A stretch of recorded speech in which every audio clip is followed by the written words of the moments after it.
Meu nome é Ricardo Moraes, direto aqui do Congresso Brasileiro de Diabetes, e a gente vai discutir um tema super importante. Eu queria agradecer quem está ouvindo, quem está vendo a gente, e a gente tem o papel aqui nesse evento de orientar as pessoas. Para isso, a gente está gravando um videocast super relevante com três pessoas importantes aqui dentro da AF, pesquisadores. Eu vou ler o currículo dele para vocês terem a percepção de quem que a gente está conversando.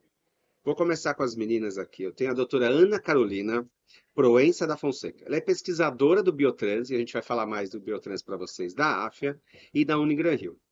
Ela é professora e a co-professora doutora Gabriela de Medeiros Abreu, que também é pesquisadora do Biotrans, da AF e da Unigran Rio, e o professor doutor Serjan Viana Cardoso, que é coordenador da pós-graduação do Biotrans, da AFIA. Bom, primeiramente queria agradecer a presença de vocês três aqui. A gente está falando direto do Congresso Brasileiro. Daqui a pouco vamos participar do simpósio satélite que a gente está fazendo sobre esse tema. Mas eu quero que vocês ilustrem para as pessoas do que a gente vai discutir e vai falar mais detalhes. Primeiramente, obrigado novamente. Eu agradeço imensamente estar aqui hoje. Acredito que é um tema super relevante, ainda mais que a gente sabe que o diabetes, ele é uma doença que vem aumentando muito nos últimos anos, né? Então, ele representa hoje um desafio para a saúde pública. Eu acredito que seja muito importante a gente debater e falar um pouco mais sobre esse tema. Legal. Maravilha, Ricardo, é um prazer estar aqui, né? Todos nós, com os meus colegas aqui do programa do Biotrans, né? Eu ressalto que a diabetes mellitus tem uma estatística, uma prevalência extremamente elevada e com uma perspectiva de aumento ano após ano, né? Então, trazer soluções, né, por meio de médicos pesquisadores é fundamental para que a gente tenha relevância no processo diagnóstico e terapêutico da diabetes mellitus. Excelente. Olá, Ricardo. É um prazer estar aqui podendo divulgar um pouquinho de ciência, né? Com pesquisadores tão renomados aqui no Congresso da Sociedade Brasileira de Diabetes. E é muito importante a gente falar um pouquinho de diversos tipos de diabetes, né? O que é o que a gente vai conversar um pouquinho hoje. A gente sabe que tem os tipos mais frequentes, né, de diabetes, mas hoje a gente vai falar mais um pouquinho do tipo MOD, né? Então, vamos conversar mais um pouquinho sobre isso. Excelente. Eu acho que você já trouxe, né, o gancho que eu precisava. A gente vai falar da genética de um tipo de diabetes que nem todo mundo conhece. Então vamos começar primeiro. O que que é MOD? O que que é essa história de MOD, né? Desse subgrupo de diabetes, que quanto ele é vamos dizer assim, pré-identificado, né? A gente vê um desafio diagnóstico, a gente vê um desafio até da intervenção terapêutica depois do diagnóstico, mas muitas pessoas que podem estar vendo a gente, ouvindo, trataram o paciente com MOD, já viram o paciente com MOD, ou não pensaram que poderia ser MOD. Então vamos começar. O que que é MOD? Quem pode me ajudar? Então, posso falar um pouquinho sobre isso. O que que é MOD? MOD vem da sigla Maturity Onset Diabetes of the Young, né? E o que que é isso? É o diabetes no jovem. Mas nós sabemos que também há diabetes no jovem com diabetes do tipo 1, por exemplo, diabetes também do tipo 2, que são os mais frequentes. E são os diagnósticos que a gente mais vê na clínica médica, né? E eu acho que vale a pena rapidamente diferenciar esses subtipos, né? O diabetes do tipo 1 e tipo 2 são poligênicos, ou seja, nós temos várias contribuições genéticas, além de contribuição ambiental, principalmente no diabetes do tipo 2, que nós temos alimentação, sedentarismo, além dos fatores genéticos contribuindo para o seu aparecimento, né, aumentando o risco. No diabetes monogênico, nós temos alteração em um único gene, que quando então alterado, gera então, leva a diabetes. Então, independente, né, do fator genético, do fator ambiental. O fator ambiental ele pode modular, mas só o genético ele já é suficiente para causar esse diabetes do tipo MOD. A E dúvida é, quão prevalente ele é? Ele existe na população, a gente vê muito ou não vê, ou deixa de ver, já que ele tem uma característica muito específica.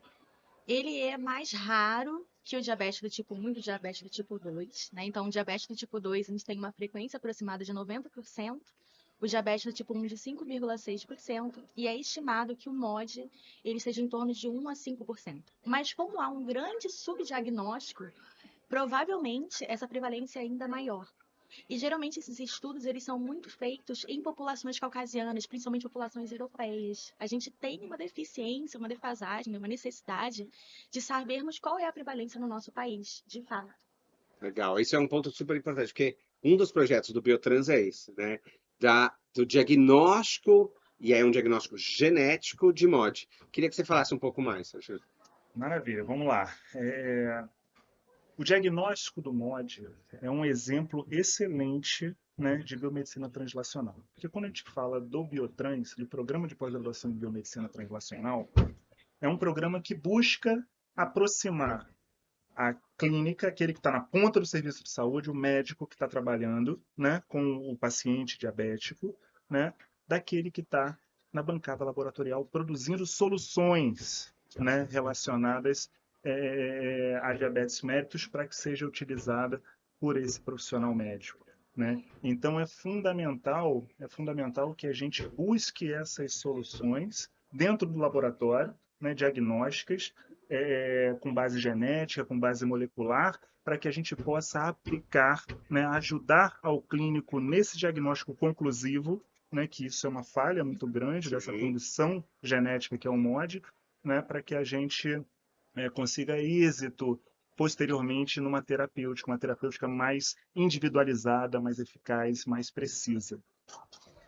Já que a gente falou um pouco disso, né, do difícil diagnóstico e a gente poder levar da bancada para a atividade clínica. O que é mais arriscado? É diagnóstico errado, né, de muitas vezes o paciente está diagnosticado com diabetes tipo 1 e ele é um MOD, né, ou um paciente que muitas vezes não, é um MOD e é um diabetes tipo 1 e foi categorizado sem recurso, vamos dizer, de teste, como MOD, e esse paciente também sabe, é subtratado, vamos dizer assim. Acho que ambos seriam prejudicados, né, com diagnóstico errôneo. No caso de um paciente com diabetes do tipo 1, com o diagnóstico de MOD, dependendo do subtipo, é importante também falarmos disso, né? Quando falamos de MOD, nós abrimos um guarda-chuva de doenças, então nós temos mais de 14 genes, né, 14 subtipos de MOD, então vai depender muito desse erro de classificação. Então, um paciente com diabetes do tipo 1, por exemplo, que tivesse com uma medicação de sulfonilureia, que é um tratamento muito utilizado para o MOD HNF1-alfa, que é o MOD mais frequente, né, em adultos, ele poderia ter cetoacidose diabética, por exemplo, né? E ao contrário, né, nós temos alguns tipos de MOD que ele pode se beneficiar, por exemplo, apenas de dieta. E se ele é confundido, por exemplo, com um diabetes do tipo 1, ele vai estar tomando insulina. Então, ambos estariam prejudicados, né? Mas eu acho que o desafio, na verdade, porque confunde. Eu acho que é esse que a gente, né, o desafio do MOD é um pouco nisso. A confusão diagnóstica vamos dizer, da manifestação clínica é muito similar, né? E é aqui que entra a história da gente trazer a bancada para a atividade do dia a dia, a gente demonstrar que existe essa possibilidade de intervenção diagnóstica para a gente poder dar o próximo passo de diagnóstico. O problema, eu acho que também tem um desafio de acessibilidade ao diagnóstico, né? Eu queria que você falasse um pouco disso. A gente sabe que existe uma sobreposição, sim, no fenótipo clínico, principalmente com relação ao MOD diabetes do tipo 1 e do diabetes tipo 2. E, além disso, o MOD, ele é clinicamente heterogêneo. Então, dentro dos subtipos, a gente pode ter um grande espectro ali de características clínicas. O diagnóstico genético, ele vem, então, para consolidar esse diagnóstico, mas também para a gente pensar, ou, na verdade, para identificar qual desses subtipos. Porque isso, muitas vezes, já vai indicar o prognóstico mais preciso daquele paciente. E a gente consegue pensar num manejo mais adequado e até, em alguns casos, um tratamento personalizado, um tratamento direcionado, né? Investindo na saúde de precisão, que é o que a gente vem buscando muito nos últimos anos. Ótimo ponto que você trouxe, né? Porque a gente está evoluindo para isso, né? A gente quer cada vez uma saúde mais personalizada, muito mais precisa, muito mais preventiva, né? Então, eu tenho certeza que se a gente faz um diagnóstico mais precoce de MOD, muito mais antes das complicações acontecerem, a gente vai fazer uma medicina muito mais personalizada para tratar melhor aquele paciente, né? Eu acho que esse é o caminho que a gente vê do futuro da saúde, né? Ele passa muito por isso, que é o que a gente quer, dessa saúde muito mais precisa, personalizada, personificada, com diagnósticos e tratamentos melhores, porque também passa por um recurso. O que vocês acham que, nessa história que a gente já tem, né, do MOD de tantos anos, que esbarra na possibilidade de a gente poder fazer mais diagnóstico, fazer mais abordagem terapêutica ou identificar mais? Então, acho que um ponto, um desafio é no início, né? É na identificação desses pacientes. Então, essa informação deve chegar no corpo clínico, então, nos médicos. Então, por quê? Porque, como já foi dito, né? É muito similar, os sintomas, né? Então, eles acabam sendo confundidos com as formas principais, que é o DM1, DM2. Então, a gente precisa educar os médicos, né?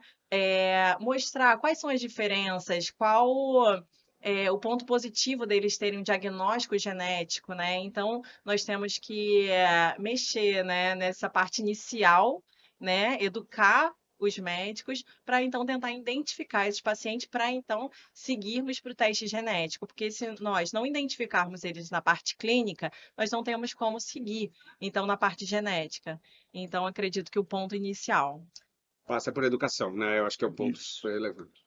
Inclusive, Ricardo, considerando, né, a deficiência de acesso, né, e desconhecimento, né, da população e dos próprios médicos, muitas vezes, com Sim. relação a essa condição, que é o MOD, né, o Biotrans lançou na AFIA o Programa de Treinamento em Pesquisa Médica, justamente para treinar os estudantes, desde a graduação em medicina, né, já ingressando direto no doutorado dentro do programa de pós-graduação, para que eles tenham essa visão relacionada com a aproximação da pesquisa de bancada com o serviço clínico na ponta do diagnóstico. Então, isso é fundamental. Esse programa de treinamento em pesquisa médica está sendo bem relevante, está sendo visto com muito bons olhos, tanto pelo Biotrans quanto pela AFA.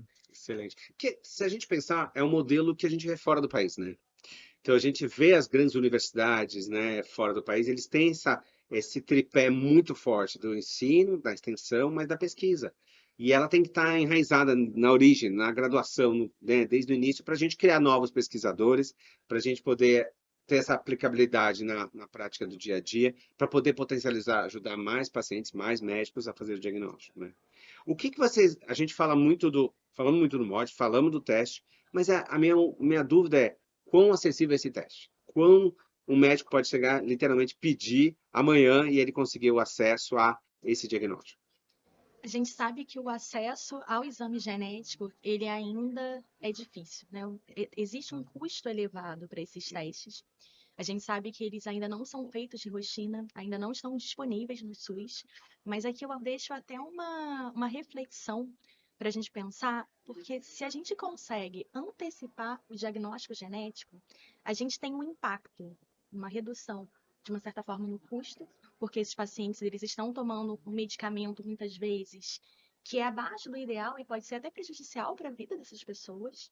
E a gente também tem um impacto na qualidade de vida. Então, eu acho que será que o custo é tão elevado assim a longo prazo?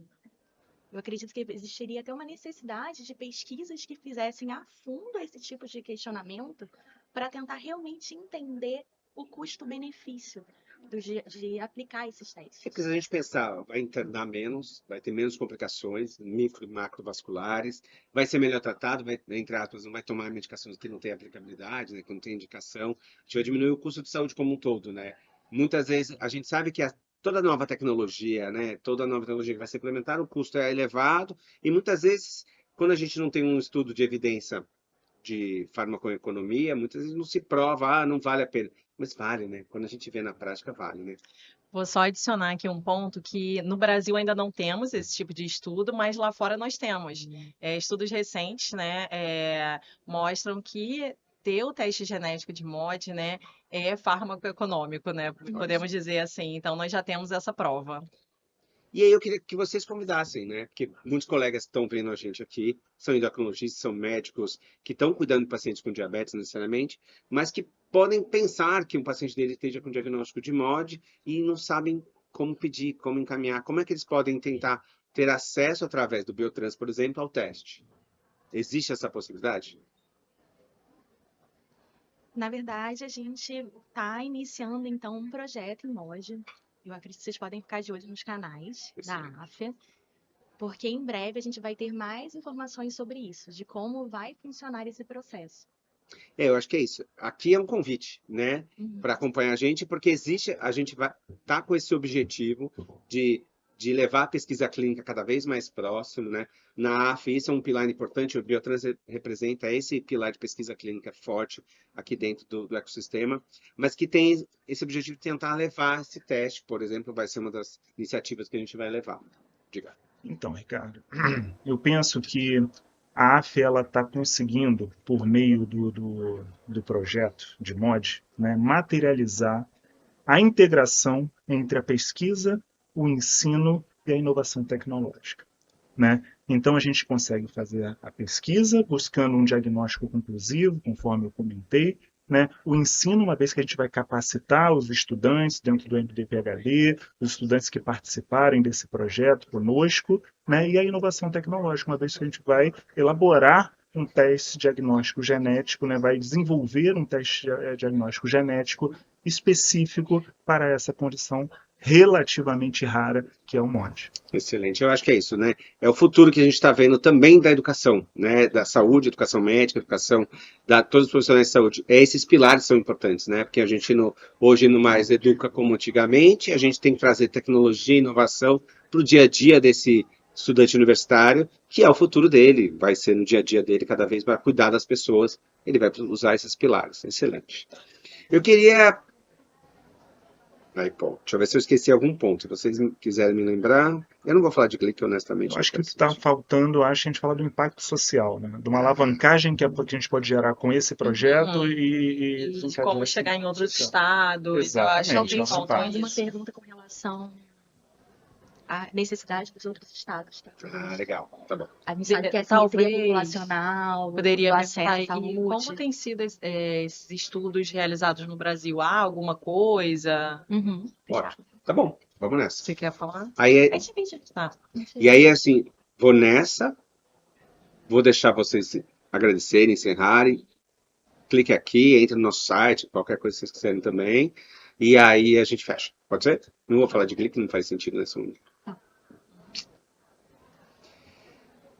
Quer falar sobre os diabetes raros? Do grupo? Acho que seria interessante. Pode ser na hora de falar dos resultados. Bom, então a gente está falando muito de pesquisa clínica, tudo, mas a gente também está falando do Rio de Janeiro, né? Como é que é nos outros estados? Como é que é o acesso nos outros estados? Como é que existem pesquisas? Já que você mesmo caracterizou, né, que a gente tem muitas pesquisas fora do Brasil, mas com um perfil de população muito específico, que acho que é o nosso desafio, né, de tropicalização dos dados científicos internacionais para o Brasil e aplicar na população brasileira, muitas vezes não dá certo, entre aspas, né, porque a gente tem várias comprovações de estudos randomizados, fase 3, que não incluíam brasileiros, e a comprovação científica no Brasil muitas vezes não era a comprovação prática. Como é que está no Brasil? Como é que existem outras pesquisas nesse caminho? A gente está fazendo outros estudos de MOD? No Brasil, hoje, a gente tem 3 grupos muito bem estabelecidos que já vêm publicando há alguns anos. Um grupo em São Paulo, um grupo na Bahia e um grupo no Rio de Janeiro, que é um grupo que a gente colabora, né, que é o Diabetes Raros. E o que a gente percebe é que devido à nossa miscigenação, que aconteceu, né, desde o período, né, da colonização, com artigos recentes, o artigo recente, né, que saiu na Science, do Nunes, agora em 2025, ele mostra que esse processo de miscigenação nos faz muito únicos. Então, a nossa base genética, ela é uma base que tem diferentes populações misturadas. Então, quando a gente compara com dados lá fora, por exemplo, com populações caucasianas, que é o que geralmente a gente tem como referência de informações para MOD, está faltando. Está faltando para a gente. E quando a gente pensa nesses estados, né, que já têm essas pesquisas consolidadas, eles não representam toda a nossa população. Então, ainda faltam estudos em determinadas regiões, como, por exemplo, a região norte. A gente sabe que na região norte, de acordo com esse estudo, a gente tem uma maior proporção de povos nativos da América. E esse perfil genético ele é completamente diferente do sul e sudeste, ou do nordeste, né, que você tem uma maior proporção de povos africanos, né, de populações africanas. Então, há uma necessidade da gente conseguir entender, e aí vem essa pesquisa, né, nosso estudo, de conseguir entender a base genética de MOD no nosso país como um todo. Ó, desafiador, né? Pelo que você conta, por causa disso, né? A variabilidade genética existe, a gente é um país continental, apesar de ser clichê, é muito real. E a nossa abordagem tem que ser diferente, nosso diagnóstico vai ser diferente, né? E não dá para ser um ambiente comum, muitas vezes, pelo desafio continental que a gente tem, né? Eu queria aqui agradecer, a gente poderia ficar aqui horas discutindo sobre o tema. A gente vai falar agora no Congresso Brasileiro do Diabetes sobre esse tema, porque foi muito relevante, uma pauta que a própria sociedade, né, solicitou para a gente. Eu queria que vocês deixassem uma mensagem final para quem está vendo, ouvindo a gente, quem pode buscar essa informação, qual o canal, onde vocês têm a divulgação. Então, muito obrigado, Ricardo, pelo convite. Eu acho que foi muito relevante a gente comentar um pouquinho da diabetes mellitus, principalmente essa condição que é o MOD, né? Falar um pouquinho do Biotrans também, falar do MD-PHD, né? Eu acho que o projeto que a gente está tirando do papel, começando a tirar do papel, é um projeto que vai gerar uma alavancagem excelente com relação ao diagnóstico de MOD no Brasil. Essa é a nossa expectativa, né? E eu queria deixar as nossas redes sociais, né? @ppgbiotrans, @mdphdbiotrans, né? Por favor, acessem, nos sigam, que todas as informações, tudo aquilo que a gente publica com relação à MOD, dentre outras publicações do programa de pós-graduação, podem ser acessadas nesses canais. Excelente. Gabriela? Eu gostaria de agradecer a participação. E eu acho que é sempre importante falarmos um pouquinho das doenças raras, né? Trazer um pouquinho. Então, gostaria de agradecer e deixar também a rede social do nosso grupo parceiro, que é o @diabetesraros no Instagram.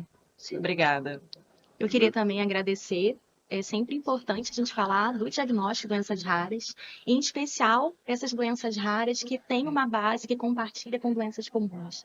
Então, é algo que a gente vem investindo em pesquisa já há alguns anos e queria agradecer a atenção de todos. Queria novamente agradecer de vocês, agradecer quem está vendo e ouvindo a gente. Aqui, siga mais o AFIA Podcast. Vão ter outras informações desse congresso. Temos várias novidades saindo, diretrizes novas que vão poder ajudar o direcionamento para tratar melhor os nossos pacientes. E siga a AFIA no Instagram, na rede social, na página da afia.com.br. Muito obrigado.